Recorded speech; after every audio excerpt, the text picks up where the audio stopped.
Okay, in this video, everything we've done so far involving center of mass has involved vertical rectangles with everything in terms of x. And the situation looks something like this. You might have a flat plate or what's called a lamina. We put vertical rectangles in, and in previous videos, we've derived all these formulas. So working with vertical rectangles, let's just go ahead and put a vertical rectangle in there. So the vertical rectangle would look something like this.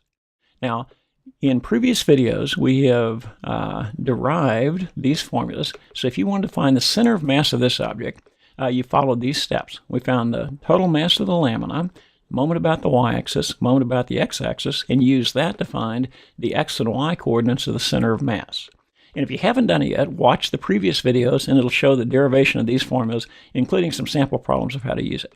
But again, everything was in terms of x using vertical rectangles.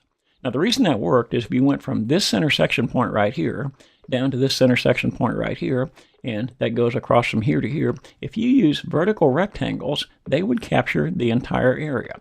So vertical rectangles work just fine.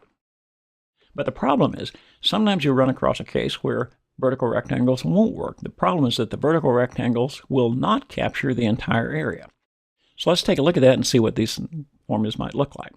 So first of all, the situation would be something, say, like this.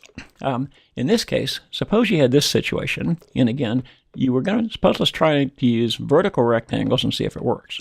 So the idea is you find this intersection point here, you find this intersection point here.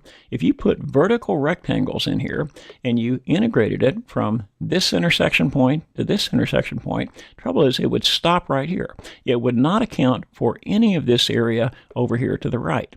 So in this case, vertical rectangles simply won't work. You can't do it. So if you're in a situation like this, you've got to switch to horizontal rectangles. So let's go ahead and put a single horizontal rectangle in there. It's going to look like that. Now, if you integrate it from this intersection point to this intersection point, and you go up this way, now horizontal rectangles will capture the entire area. So to show what this looks like, let's start on this one over here, and what we'll do is show graphically what these different things are. And we're going to take these formulas and change them into, rather than having vertical rectangles with everything in terms of x, we'll have horizontal rectangles with everything in terms of y. So a good first step is just take these formulas and let's just rewrite them over here exactly the way they are. So if I were to put them on this side, right now everything is in terms of x, and we'll change them. Well, let's begin with this one over here, and let's just see what we've got. So what I want to do is I want to go from this intersection point right here. Okay, we want to go over to this intersection point right here. So what that does, let's go ahead and just put all this stuff on where we can compare the two graphs. So I'll go from here down to here, and I want to show the limits of integration. So I'll go from here, and then this one goes, say, from here down to here. Now, if you're using vertical rectangles, you're actually going across like this, and the situation looks like that. So you're going to go from here, and this is from some x equals a to some x is equal to b over here. So when you're working on these, you've actually got, this is going to go from x equals a to x equals b. So everything is in terms of x. You've got a vertical rectangle. Now let's take a look at this one on this side. What this would be is this. We'll go from, if you're using horizontal rectangles, you're going to go from this intersection point here up to this intersection point right here. So let's go ahead and put a couple of limits on that. If we go from here, say, to about right here, and then from here we'll go over to here. And now the limits of integration will run from here up to here. So what this is, it's going to go this time from some y equals a to some y is equal to b. So the first change you're going to notice when you do this would be this. This is going to change from, rather than x equals a to x equals b, it's going to go from y equals a to y equals b, and everything is going to be horizontal. So that's the first change. Now, other changes, let's take a look at each one as we go through. When you found the mass was the density times the area of a single rectangle. Well, again, if you watch those previous videos, the area of the rectangle would be the height of the rectangle times the width of the rectangle. And the way we did it is, I think we'll go ahead and put these on here. In this case, the width of the rectangle, we have vertical rectangles. The width of the rectangle was dx. So that's what that is. Then that's going to be this point right here.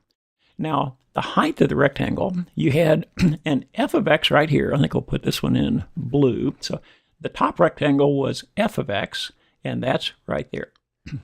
Then the bottom rectangle was g of x, and that was this one right here. So the difference between these two, and it's going to be from the height top to the bottom. We'll put a little symbol that looks like this. If you went from here down, say, to here, that height would be the difference between f of x and g of x. So that turned out to be f of x minus g of x. And that's the height of the rectangle. So I think we'll go ahead and do one more thing here. Let's go ahead and make this be, now again, this was between the top and the bottom. So you can think of this as the top function minus the bottom function. And this was the height of the rectangle. This is the width of the rectangle. So now let's go over to this side and do the same thing and see how it changes when you switch from vertical to horizontal rectangles.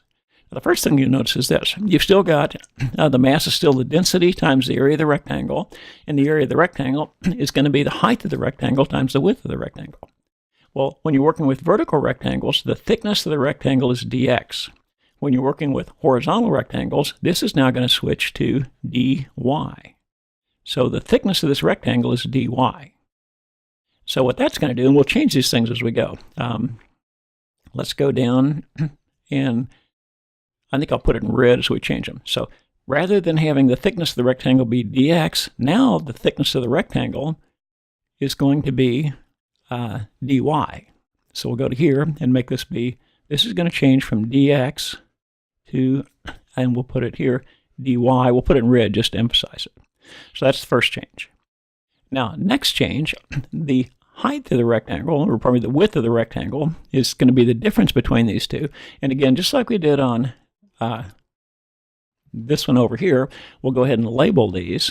So in this case, the blue function is going to be f, but in this case it's going to be a function of y, not a function of x. And then the red one is going to be g of y. So you've got a red one and this one. So in this case, where it was the top minus the bottom, now the difference in these is going to be, and we'll put it right here, the length of this part right here is going to be f of y minus g of y. So it changes from f of x minus g of x to f of y minus g of y. So that's a change.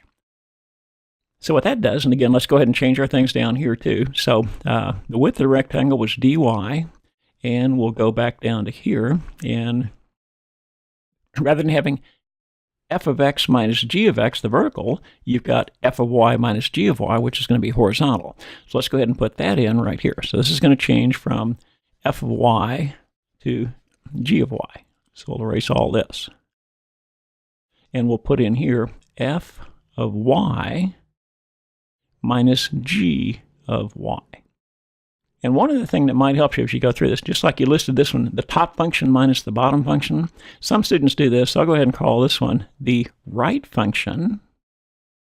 So the function on the right minus the function on the left. That might help you keep the things oriented. So the mass function changes from this to this, and now everything's in terms of y. Okay, for the next thing, now we want the moment about the y-axis. And let's put the information over here on the vertical one first, then we'll come back to the horizontal one.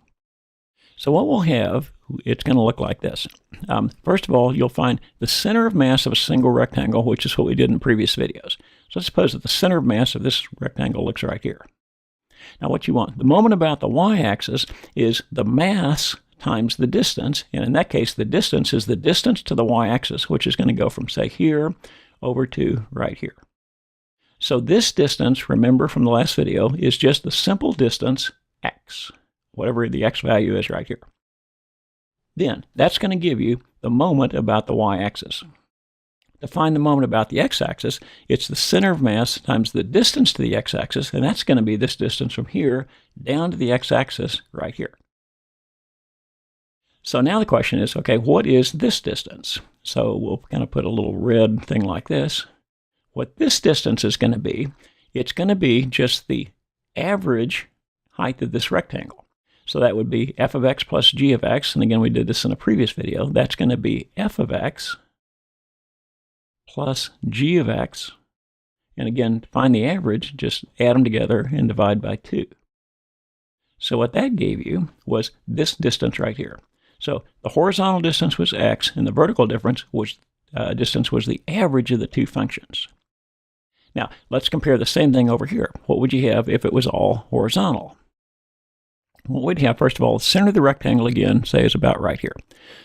Now, to find the moment about the y-axis, it's the distance from the center of mass to the y-axis, which is going to be this distance right here. Now here's where it changes a little bit. Now let's go ahead and put the vertical distance. The vertical distance, moment about the x-axis, would be center of mass times the distance to the x-axis, which goes from here, say, down to right here. Now here's where they change a little bit. On this one, the horizontal one was easy, just a simple x, and the vertical one was an average. But on this one, it changes. This distance right here is just a simple y, but this distance right here, and we'll kind of put it in red, this distance from here to here is the average of these two. So this one switches to an average. So it's going to be this one plus this one divided by 2, just the average of the two. So this would be f of y plus g of y, the whole thing divided by 2. So really the big effect is this, is on vertical ones you had a simple x and the average was associated with the y. On this one you've got a simple y and the average is associated with the x. So we've got these two new distances. So let's see how that affects the formulas. So over here, if you wanted the moment about the y-axis, here was the distance x. Moment is mass times distance. So the distance was x, that's that distance right there. And that's what this is. Then the mass we got from this previous step, this part right here is the mass. So it was all like this. So what you're going to have in this case, this is actually going to be the more complicated one. The mass is still the same. This part right here actually stays exactly the same. So I think we'll do this. We'll go ahead and just take this part, since the mass isn't going to change, we'll take this and let's just scoot it over a little bit. So we'll take this, and since we're going to use it again, we'll just move it right over, say, to about right here. That'll open up a little bit of room. Okay, now, what used to be the x distance, again, it's from the center of mass to the y-axis. On this one, and on this one it was just simple x, but on this one, from the center of mass to the y-axis is now this average right here. So that's going to change, which means that rather than having x here, we'll go ahead and erase this x to this x now. So this x right here has been replaced with this right here. So this is going to be just the average. F of y plus g of y divided by 2, and it looks like that. Again, you're still integrating from y equals a to y equals b. And the other thing that changes is this part right here is going to be just like what it was up here. So we'll go ahead and replace f of x minus g of x with f of y minus g of y. So that's going to give you f of y minus g of y. And then finally, the thickness of the rectangle is dy, so this also will be replaced with dy. So again, you've got everything in terms of y. So the biggest difference in this step is rather than having a simple horizontal distance x, you've got this more complicated horizontal distance y. And if you look at it, what actually happened here is that what used to be the moment about the x-axis actually got moved up, and it's as if these two changed places. So this one actually got a little bit more complicated. But now let's take a look at the moment about the x-axis. So first of all, the moment, let's start with this one over here. On this one, the moment about the x-axis is center mass times the distance, and it was this average distance, which is what this is right here. Well, now on our new figure, it looks like this. The distance from the center of mass to the x-axis is now just this simple y distance right here. So what this means is you can take this complicated thing where it used to be the complicated average, now it's going to be replaced with a simple y.